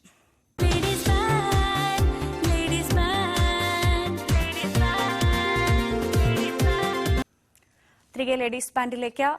കോഴിക്കോട് എലത്തൂരിൽ ഓടുന്ന ട്രെയിനിൽ പെട്രോൾ ഒഴിച്ച് തീ കൊളുത്തുകയും തുടർന്ന് 2 വയസ്സുള്ള കുഞ്ഞടക്കം വീണ് മരിക്കുകയും ചെയ്ത സംഭവത്തിൽ വ്യാപക പരിശോധന. റെയിൽവേ സ്പെഷ്യൽ സ്ക്വാഡിന്റെയും UP ATSന്റെയും നേതൃത്വത്തിലാണ് പശ്ചിമ UPയിലെ വിവിധ മേഖലകളിൽ പരിശോധന നടത്തുന്നത്. കേസിൽ തീവ്രവാദ ബന്ധമടക്കമുള്ള കാര്യങ്ങളും പരിശോധിക്കുന്നു. അതേസമയം അന്വേഷണം പ്രാഥമിക ഘട്ടത്തിലെന്ന് ADGP MR അജിത് കുമാർ പറഞ്ഞു. SITയുടെ ആദ്യത്തെ മീറ്റിംഗാണ് നടത്തിയത്. SIT ഫോം ചെയ്യുന്നതിന് ശേഷം SIT ടീം അംഗങ്ങളെ വിളിച്ച് ഓരോരുത്തരുടെയും ടാസ്ക് എന്താണെന്ന് ഡിവൈഡ് ചെയ്ത് കൊടുക്കുകയും ചെയ്തു. ഒരു കോഴ്സ് ഓഫ് ഇൻവെസ്റ്റിഗേഷൻ നമ്മൾ പ്ലാൻ ചെയ്ത് ചാർട്ട് ഔട്ട് ചെയ്തിട്ടുണ്ട്. അത് പ്രകാരം ബാക്കിയുള്ള കാര്യങ്ങൾ ചെയ്യാനാണ് ഇപ്പോൾ തീരുമാനിച്ചിരിക്കുന്നത്. ഈ കേസുമായിട്ട് ബന്ധപ്പെട്ട് എന്തൊക്കെയാണ് നടപടി എടുക്കേണ്ടത് അതെല്ലാം ചെയ്യും.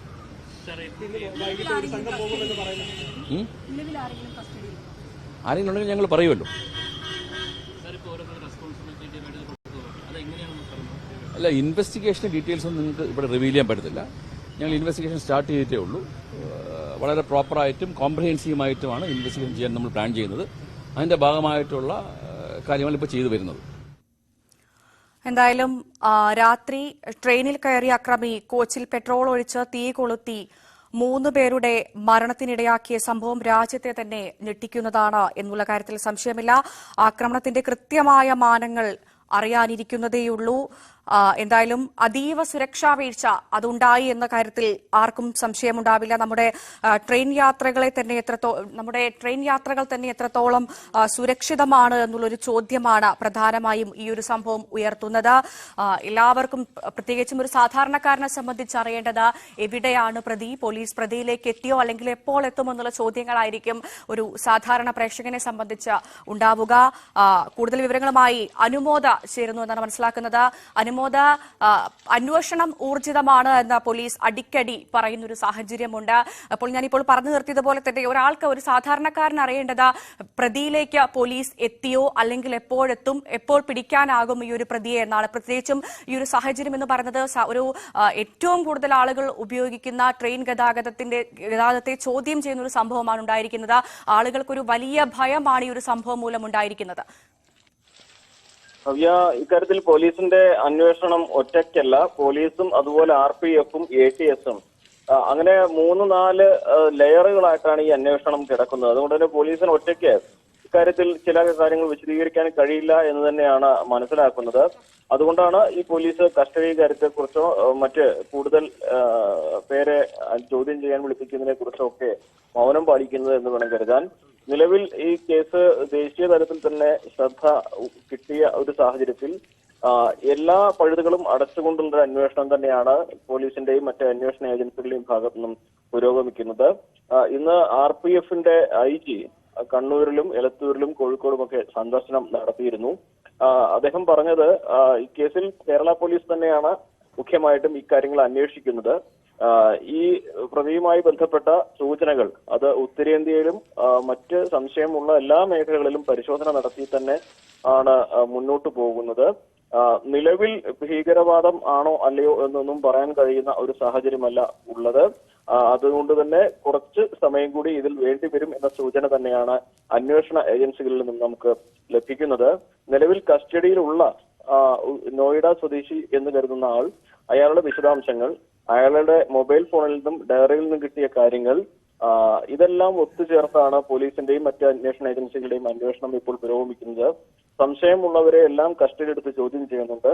അത് ഉത്തരേന്ത്യയിലും പലയിടത്തും സംശയമുള്ളവരെ അന്വേഷണ സംഘം ചോദ്യം ചെയ്യുന്ന ഒരു സാഹചര്യമാണ് ഉള്ളത്. നിലവിൽ ഈ ഒരു ഭീകരാക്രമണത്തിന്റെ സാധ്യത അന്വേഷണ സംഘങ്ങൾ തള്ളിക്കളയാത്തത് കൊണ്ട് തന്നെ, പഴുതടച്ചുകൊണ്ട് തന്നെ ഒരു അന്വേഷണം ഏജൻസികൾക്ക് നടത്തേണ്ടതുണ്ട്. ആ സാഹചര്യത്തിലാണ് ഇപ്പോൾ പ്രതിയെ കസ്റ്റഡിയിലെടുത്തതിനെ കുറിച്ചുള്ള വ്യക്തമായ ഒരു വിവരം പോലീസ് നൽകാത്തതെന്ന് വേണം അനുമാനിക്കാൻ. എന്തായാലും ഇത്തരത്തിൽ വലിയൊരു ആക്രമണം ഇനിയൊരിക്കലും, അല്ലെങ്കിൽ ഒരു ആക്രമണം ഒരിക്കലും നമ്മുടെ രാജ്യത്ത് ഇനി ഉണ്ടാവരുത്. ആ ഒരു കാര്യം ഉറപ്പുവരുത്തേണ്ട ഉത്തരവാദിത്തം റെയിൽവേക്കും നമ്മുടെ അധികൃതർക്കും തന്നെയാണ്. അതുകൊണ്ട് തന്നെ ഒരു പഴുതടച്ച അന്വേഷണം ഈ കാര്യത്തിൽ ഉണ്ടാകും എന്ന് തന്നെ പറയാൻ സാധിക്കുമായിരിക്കും അല്ലെ? പ്രത്യേകിച്ചും ഈ അക്രമങ്ങൾക്കും കവർച്ചകൾക്കും ഒക്കെ ഇരയായിക്കൊണ്ടിരിക്കുന്ന യാത്രക്കാരുടെ മുൻപിൽ ശുഭയാത്ര എന്നുള്ളൊരു ബോർഡ് എഴുതി എന്ന റെയിൽവേ മുദ്രാവാക്യമാണ് റെയിൽവേ ഉയർത്തുന്നത്. അതുകൊണ്ട് തന്നെ ശുഭയാത്ര ഉണ്ടാവണമെങ്കിൽ ഇനി ഇത്തരത്തിലൊരു സംഭവങ്ങൾ ആവർത്തിക്കാതിരിക്കാനുള്ള എല്ലാ തരത്തിലുള്ള സജ്ജീകരണങ്ങളും ഉണ്ടാവേണ്ടതുണ്ട്.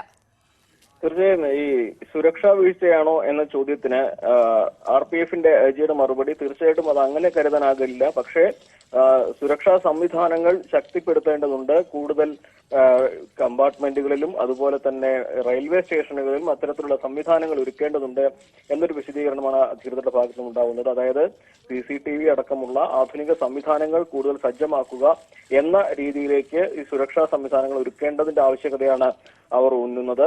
ഒപ്പം തന്നെ ഈ പ്രധാനപ്പെട്ട ട്രെയിനുകളിലെല്ലാം തന്നെ RPF-ന്റെ സാന്നിധ്യം ഉറപ്പാക്കേണ്ട സാഹചര്യമുണ്ട്. CCTV-കൾ മുഖ്യമായിട്ടും തിരക്കുള്ള ഇടങ്ങളിലും തിരക്കുള്ള റൂട്ടുകളിലും ഓടുന്ന ട്രെയിനുകളിലും ഒക്കെ സജ്ജമാക്കേണ്ടതുണ്ട്. അപ്പോൾ അത്തരത്തിൽ ഒരു ദീർഘവീക്ഷണത്തോടെയുള്ള സാഹചര്യം ഒരുക്കുക, അതാണ് ഇപ്പോൾ RPFന്റെ ഭാഗത്തു നിന്നുമുള്ള പ്രതികരണത്തിൽ നമുക്ക് മനസ്സിലാക്കാൻ സാധിക്കുന്നത്. രാജ്യത്ത് തന്നെ അതീവ ഗുരുതരമായ അല്ലെങ്കിൽ കേരളത്തിൽ ഇതുവരെ സംഭവിച്ചിട്ടില്ലാത്തത്ര ഒരു ഗുരുതരമായ അവസ്ഥ ഈ ഒരു കേസിന് ഉണ്ട്. ആ ഒരു സാഹചര്യത്തിൽ ഇതിന്റെ ഗൗരവം കണക്കിലെടുത്തുകൊണ്ട് തന്നെയാണ് അധികൃതരുടെ ഭാഗത്തു നിന്നുള്ള നടപടികൾ പുരോഗമിക്കുന്നത്.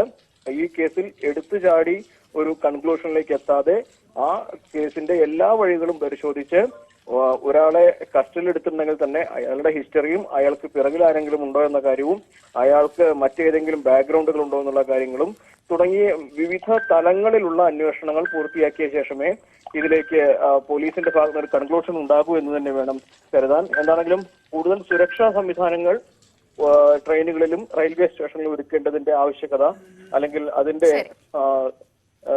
സൗകര്യങ്ങൾ ഒരുക്കേണ്ടതിന്റെ കാര്യം അത് RPF അടക്കമുള്ളവർ ഇപ്പോൾ കൂടുതൽ ഉത്തരവാദിത്തത്തോടെ തന്നെ നടപടിയെടുക്കുമെന്ന് പ്രതീക്ഷിക്കാം. ശരി, അനുബോധാണ് വാർത്തയുടെ കൂടുതൽ വിവരങ്ങൾ നൽകിയത്. കോഴിക്കോട് എലത്തൂരിൽ ഓടുന്ന ട്രെയിനിൽ പെട്രോൾ ഒഴിച്ച് തീ കൊളുത്തിയ സംഭവത്തിന്റെ പശ്ചാത്തലത്തിൽ റെയിൽവേ സ്റ്റേഷനുകളിൽ സുരക്ഷ വർദ്ധിപ്പിച്ചു. ട്രെയിനിൽ കയറുന്ന യാത്രക്കാരെ വിശദമായി പരിശോധിക്കാൻ നിർദ്ദേശം നൽകി. തിരുവനന്തപുരം സെൻട്രൽ, എറണാകുളം സ്റ്റേഷനുകളിൽ പ്രത്യേക പരിശോധന നടത്തും. RPFും GRPയും സംയുക്തമായാണ് പരിശോധന നടത്തുന്നത്. തിരികെ എത്താം ഇടവേളയ്ക്ക് ശേഷം.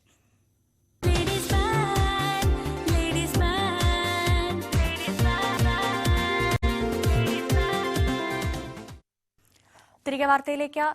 അരിക്കൊമ്പൻ വിഷയത്തിൽ ഹൈക്കോടതി രൂപീകരിച്ച 5-അംഗ വിദഗ്ധ സമിതി യോഗം കൊച്ചിയിൽ പുരോഗമിക്കുന്നു. അമിക്കസ് ക്യൂറി എസ് രമേഷ് ബാബുവിന്റെ വസതിയിലാണ് യോഗം. അരിക്കൊമ്പൻ വരുത്തിയ നാശനഷ്ടങ്ങളും ജനങ്ങളുടെ ദുരിതവും സമിതി കഴിഞ്ഞ ദിവസം ഇടുക്കിയിൽ നേരിട്ടെത്തി മനസ്സിലാക്കിയിരുന്നു. അരിക്കൊമ്പനെ പിടികൂടാൻ വൈകുന്നതിൽ ഇടുക്കി സിംഗുകണ്ടത്തെ ജനകീയ സമരം 5ാം ദിവസത്തിലേക്ക് കടന്നു. ഹൈക്കോടതി നിയോഗിച്ച വിദഗ്ധ സമിതിയുടെ റിപ്പോർട്ടിൽ പ്രതീക്ഷ അർപ്പിക്കുകയാണ് നാട്ടുകാർ. അരിക്കൊമ്പന്റെ ആക്രമണം തുടർച്ചയായ സാഹചര്യത്തിൽ കുങ്കിയാന താവളം മാറ്റുന്ന കാര്യവും പരിഗണിക്കുന്നുണ്ട്. കോടതി നിയോഗിച്ച വിദഗ്ധ സമിതി കഴിഞ്ഞ ദിവസം ചിന്നക്കനാൽ, ശാന്തമ്പാറ പഞ്ചായത്തുകളിലെ വിവിധ മേഖലകളിൽ സന്ദർശിച്ചിരുന്നു. 5-ന് കോടതിയിൽ റിപ്പോർട്ടെത്തും. സിംഗുകണ്ടത്ത് നടക്കുന്ന ജനകീയ സമരം തുടരുകയാണ്. റിപ്പോർട്ട് അനുകൂലമാകുമെന്നും അപകടകാരിയായ അരിക്കൊമ്പനെ പിടിച്ചുമാറ്റാൻ നടപടി ഉണ്ടാകുമെന്നുമാണ് ജനങ്ങളുടെ പ്രതീക്ഷ. ചീഫ് ജസ്റ്റിസ് കേസിൽ വാദം കേൾക്കണമെന്നാവശ്യപ്പെട്ട് 60ഓളം കർഷക സംഘടനകളും ഹർജി സമർപ്പിക്കും.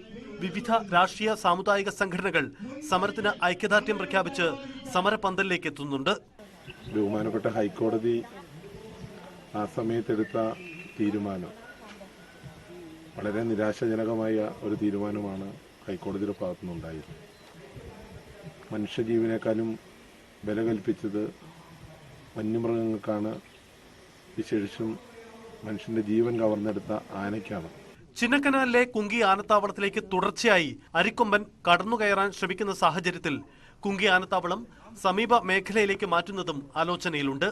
ആനയിറങ്കൽ ജലാശയത്തോട് ചേർന്ന് കുങ്കി ആനകളെ കുളിപ്പിക്കുന്നതിനും താമസിപ്പിക്കുന്നതിനും അനുയോജ്യമായ സ്ഥലം കണ്ടെത്താനാണ് ശ്രമം. രാത്രിയും പകലും മാറാതെ 5ാം ദിവസവും സിംഗുകണ്ടക്കാരുടെ സമരം തുടരുകയാണ്. ഒരേ ഒരു ലക്ഷ്യം മാത്രം, അരിക്കൊമ്പനെ പിടിച്ചു മാറ്റണം, സ്വന്തം കൃഷിഭൂമിയിൽ സ്വസ്ഥമായി ജീവിക്കണം. കോടതി വിധി അനുകൂലമാകുന്ന പ്രതീക്ഷയിലാണിവർ. സിംഗുകണ്ടത്തിൽ നിന്നും ക്യാമറമാൻ KP ധനേഷിനൊപ്പം പ്രിൻസ് ജെയിംസ്, ന്യൂസ് 18.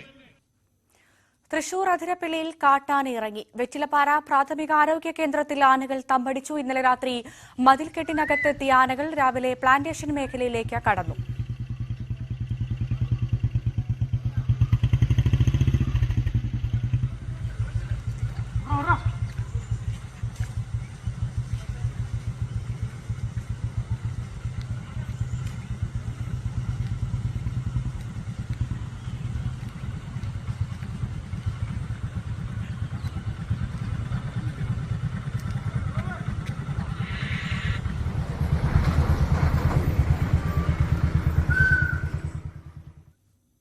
ഇടവേള.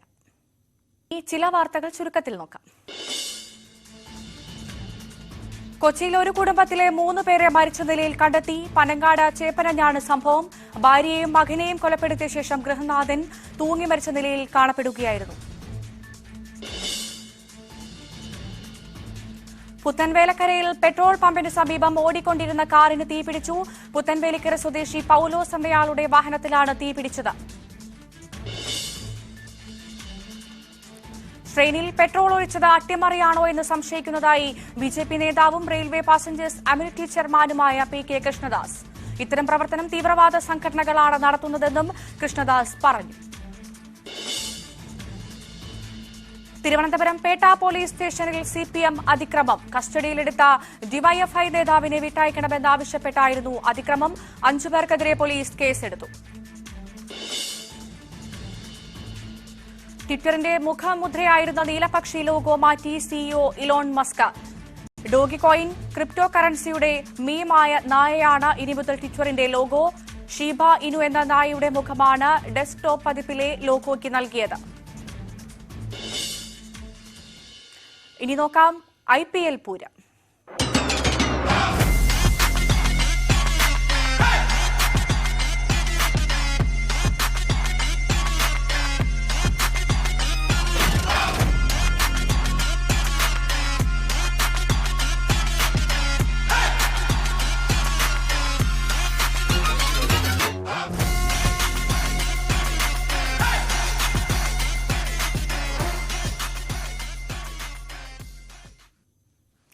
IPLൽ ആദ്യ ജയം തേടി ഡൽഹി ക്യാപിറ്റൽസ് ഇന്ന് ഗുജറാത്ത് ടൈറ്റൻസിനെ നേരിടും. ലക്നൌ സൂപ്പർ ജയൻസിനെതിരായ ആദ്യ മത്സരത്തിൽ ഡൽഹി 50 റൺസിന്റെ തോൽവി വഴങ്ങിയിരുന്നു. ഡേവിഡ് വാർണറുടെ മികച്ച ഫോമാണ് ക്യാപിറ്റൽസിന്റെ പ്രതീക്ഷ.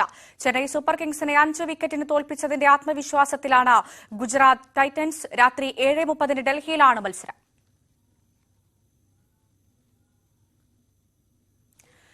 തിരുവനന്തപുരം വെങ്ങാനൂർ പൌർണമിക്കാവ് ക്ഷേത്രത്തിലെ പ്രപഞ്ചയാഗം ഇന്ന് 5ാം ദിനത്തിലേക്ക്. കേന്ദ്രമന്ത്രി പുരുഷോത്തം രൂപാല ഇന്ന് ക്ഷേത്രത്തിൽ ദർശനം നടത്തും. വിവിധ ക്ഷേത്രങ്ങളിലെ മുഖ്യ പുരോഹിതരാണ് യാഗത്തിന്റെ ഭാഗമായുള്ളത്. ഹിമാലയത്തിൽ നിന്നെത്തിയ ശ്രീ കൈലാസപുരി ഇന്നും ഭക്തർക്ക് നേരിട്ട് ദർശനം നൽകും.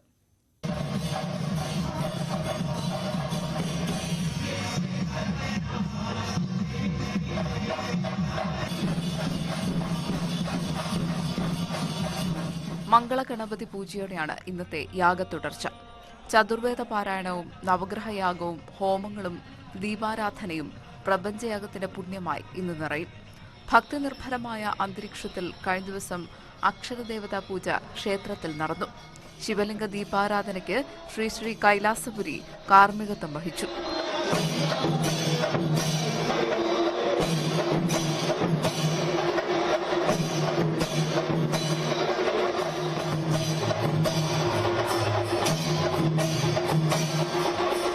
യാഗം തുടരുന്നതിനിടെ അനുദിനം ഭക്തജനത്തിരക്ക് ഏറുകയാണ്.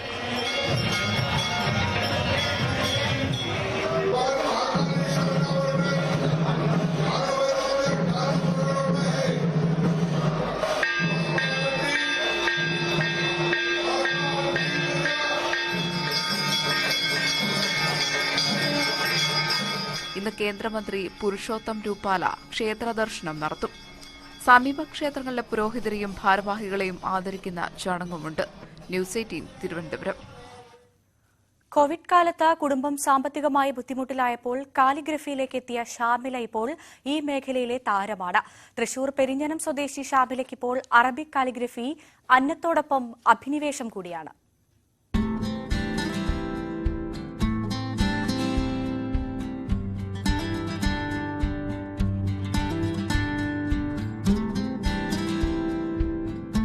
കോവിഡിൽ ഉപജീവനത്തിന് മാർഗമില്ലാതായപ്പോഴാണ് ഷാമില കാലിഗ്രഫിയിലേക്ക് തിരിഞ്ഞത്. കണ്ണൂർ അജ്മലിന്റെ 3 മാസത്തെ ഓൺലൈൻ ക്ലാസ്സിലായിരുന്നു തുടക്കം. ചിത്രകലയോട് മുമ്പേ ഇഷ്ടമുള്ളതിനാൽ പഠന സമയത്ത് തന്നെ വരച്ചു തുടങ്ങി. അറബി അക്ഷരങ്ങളും വരച്ചിട്ടകളും പെട്ടെന്ന് തന്നെ വഴങ്ങി. പുതിയ സാങ്കേതികതയെക്കുറിച്ചറിയാൻ ബംഗളൂരുവിലെ മീം, വണ്ടൂരിലെ അൻഫാസ് എന്നിവരുടെ ക്ലാസുകൾ ഇപ്പോഴും പിന്തുടരുന്നുണ്ട്. ഓൺലൈനിൽ ഇട്ടാൽ ചൂടപ്പം പോലെ വിറ്റുപോകുന്ന വരകളിൽ മാഷാ അല്ലാ, ആയത്തുൽ കുർസി, അസ്മാഉൽ ഉസ്ന, സൂഫി വർക്കുകൾ എന്നിവയാണ് മുന്നിൽ. വരയിൽ ഒതുങ്ങാതെ മറ്റു മേഖലകളിലേക്ക് കൂടി കടന്നതോടെ ജീവിക്കാനുള്ള വരുമാനം കൂടി കാലിഗ്രഫിയിൽ നിന്ന് ലഭിക്കുന്നുണ്ടെന്ന് ശ്യാമല പറഞ്ഞു. ആർട്ട് ഭയങ്കര ഇഷ്ടമാണ്. അതുപോലെ തന്നെ വീട്ടിൽ നമുക്ക് എന്താ ചെയ്യാന്നുള്ളൊരു ആലോചനയിലായിരുന്നു. അപ്പോഴാണ് നമ്മൾ ഈ ഒരു ആർട്ടിനെ പറ്റി അറിഞ്ഞത്. ഒരുപാട് ഇഷ്ടത്തോടു കൂടി ഇറങ്ങിയതാണ്. അതുപോലെ അൽഹംദുലില്ലാ സക്സസ് ആയെന്ന് ഞാൻ ഇവിടെ വരെ പ്രതീക്ഷിക്കുന്നു. പിന്നെ ഒരുപാട് നമ്മൾ ക്ലാസ് എടുത്തു കൊടുക്കുന്നുണ്ട്.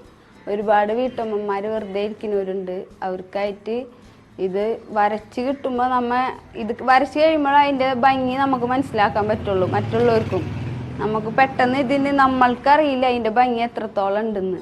മരത്തിലും പ്ലൈവുഡിലും കടലാസിലും തുണിയിലും വരയ്ക്കും.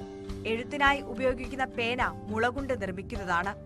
എറണാകുളത്ത് നിന്ന് മുള കൊണ്ടുവന്ന് പേന നിർമ്മിച്ചു വിൽക്കുന്ന ജോലിയും സ്വയം ചെയ്യുന്നു. കാലിഗ്രഫി പഠിക്കാൻ താല്പര്യമുള്ള നിരവധി പേർ അന്വേഷിച്ചു വന്നതോടെ ഓൺലൈനിൽ ക്ലാസ് ആരംഭിച്ചു. ഇന്ന് 250ഓളം പേരാണ് ശ്യാമിലയുടെ ക്ലാസ്സിൽ സ്ഥിരമായി പങ്കെടുക്കുന്നത്. ന്യൂസ് 18 തൃശൂർ. ലേഡീസ് ബാൻഡ് പൂർണ്ണമാകുന്നു. ഇടവേളയ്ക്ക് ശേഷം വാർത്തകൾ തുടരും. നമസ്കാരം.